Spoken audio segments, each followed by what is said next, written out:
Garut katelah kota Inten. Inten hartosna batu permata anu berkilau. Wilujeng sumping di kota anu seueur potensi pariwisata. Rupi-rupi budaya nu endah sareng luhung ajena.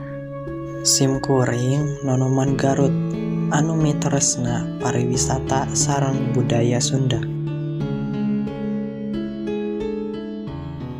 Nepangkeun Simkuring Jajaka Rumaja nomor urut 01 Muhammad Ilham Paujan sakola di SMK Wikrama hiji Garut. Simkuring Mojang Rumaja nomor urut 01 Najwal Bilbina Budiman sakola di SMA Negeri hiji Garut.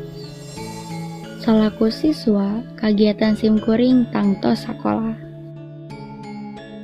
Sajabati eta Simkuring ngiringan organisasi nu aya di lebet sakola kitu deui di luar sakola nu didampingi kalayan ngagaduhan prestasi nu matak pikareuseun.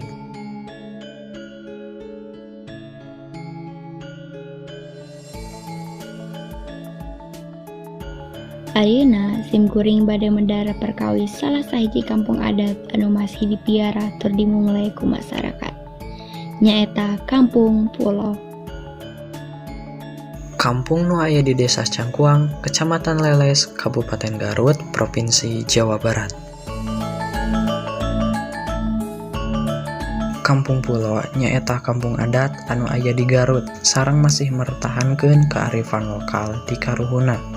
Anu unik di ieu kampung nyaeta ngan aya genep suhunan ditambi hiji tajug.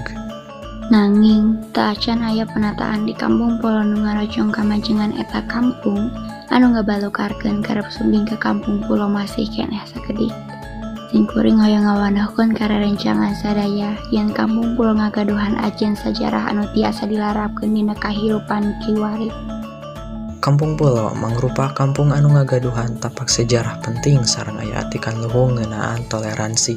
Kumaha jujutana agama Islam mekar di Kabupaten Garut. Hal sapertos kitu teh kedah teras ku urang dimumule. Di zaman ayeuna, seueur masyarakat anu langkung mentingkeun aspek kaendahan dibandingkan aspek sejarah oge nilai atikan nu aya di tempat wisata. Kaayaan ieu peryogi ku urang diungkulan sareng diayakeun tarekah anu sae kanggo kamekaran Kampung Pulo. Simkuring siap tandang di Nararaga Pasanggiri Mojang Jajaka Kabupaten Garut tahun 2022.